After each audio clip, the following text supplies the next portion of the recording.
চোখ থাকলে দেখা যাবে কোথায় লেখা আছে, কোন বইয়ের পাতায়? আমাকে দেখাবেন কেউ মেহেরবানি করে? চোখ থাকলে দেখা যায়, কান থাকলে শোনা যায়, জবান থাকলে বলা যায়, আচ্ছা কোথাও লেখা? ভাই আপনার নামটা চিনলাম, নাম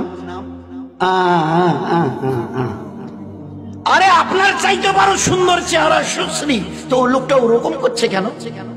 আপনার চাইতে ভালো চেহারা, ভালো মুখ, ভালো কাপড় চোপড়, ভালো ফ্যাশন স্টাইল, তো লোকটা ওরকম করছে কেন? ভাই আপনার বাড়ি? চুপ করে আছে। আরে ভাই আপনাকে বলছে আপনার বাড়ি, পাশের লোকটা বলছে আসলে উনি কানেই শোনে। আল্লাহ দেখিয়ে দিয়েছে কান থাকলে শোনা যায় না যদি আমি আল্লাহ না শোনাই, এ জবান থাকলে বলা যায় না আমি আল্লাহ যদি না বলাই, এ চোখ দেখে না আমি আল্লাহ যদি না দেখাই। কি বলে লোক? ভাই ওনাকে আসলে কি করে চিনবে? উনি তো জন্ম অন্ধ, জন্মের থেকেই চোখে দেখে না।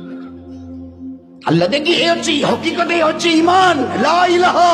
চিউটি থেকে জিবরিল কেউ করে না, করেনেওয়ালা জাত আল্লাহ। আমাকে চলার জন্য যে হায়াত তন্দুরুস্তি রেখেছে এটা তার মেহেরবানি।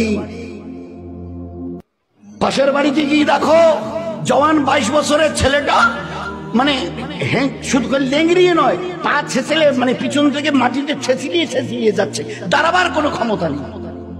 আমাদের মাথাভাঙা ব্লকের পাশেই একটা বাড়ি, এক ভাইয়ের আমিনুরের, তারই একটা ভাস্তা, এখন বোধহয় 24 বছর বয়স চলছে, দাঁড়াতে পারে না। 24-25 বছর বয়স চলছে ছেলেরা, ওই বসে বসে।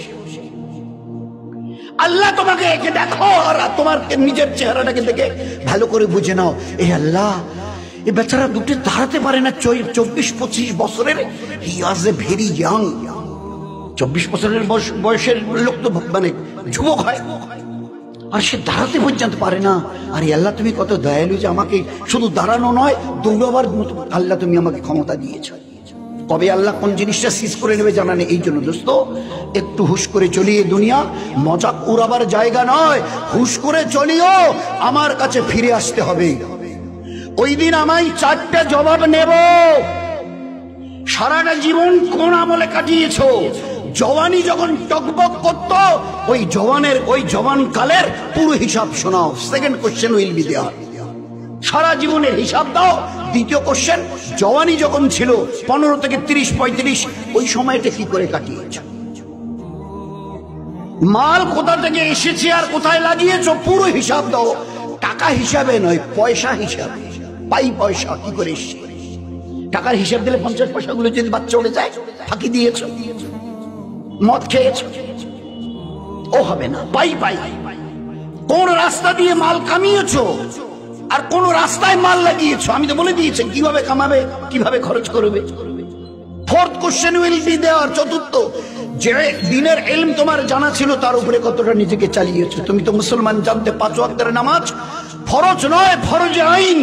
10 বছরের পরের থেকে ছেলে অথবা মেয়ে 5 ওয়াক্তের নামাজ পড়া ফরজে আইন, না পড়া গুনাহে কবিরা, না পড়া মুসলমানের সঙ্গে তার কোনো সম্পর্ক নেই, ইসলামের সাথে তার কোনো সম্পর্ক নেই, শুধু ইসলাম থেকে বেরিয়ে চলে গেছে। যার কাছে নামাজ নেই, ইসলামে তার কোনো জায়গা নেই। একটু আগে যে মহাসাহেব এই ব্যাপারে কথা বলছিল, আমরা এই কতটা মন দিয়ে শুনেছি আল্লাহই জানো। আল্লাহর নবীর হাদিস, no portion in this person in Islam who does not say his সালাত। যার কাছে নামাজ নেই ইসলামে, আমি নবী বলছি, তার কোনো জায়গা নেই। কি করে বুঝবো যার কাছে নামাজ নেই ইসলামে তার কোনো জায়গা নেই? কি করে বুঝবো, কতটা বুঝবো? আল্লাহর পেয়ারা নবী এমন এক এক্সাম্পল দিয়েছেন যে তাজ্জব লাগে শুনলে।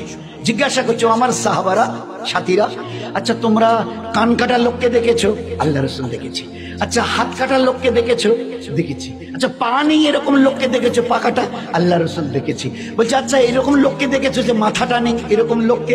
তো সাহাবারা হেসে দিয়েছে। আল্লাহ রাসূল, মাথা ছাড়া আবার লোক হয়, হাত কাটা লোক, পা কাটা লোক, কান কাটা লোক, নাক কাটা লোক সব হবে, কিন্তু মাথাটাই নেই, এটা তো হয় না। হেসে দিয়েছে। আল্লাহ রাসূল বলছে আমার উম্মত শুনে নাও, তোমরাই বলছো মাথা ছাড়া মানুষ হয় না, আমি নবী বলছি নামাজ ছাড়া মুসলমান হওয়া যায় না। কতটা আমাদের দিলে কতটা বসেছে বলুন, কতটা বুঝেছি।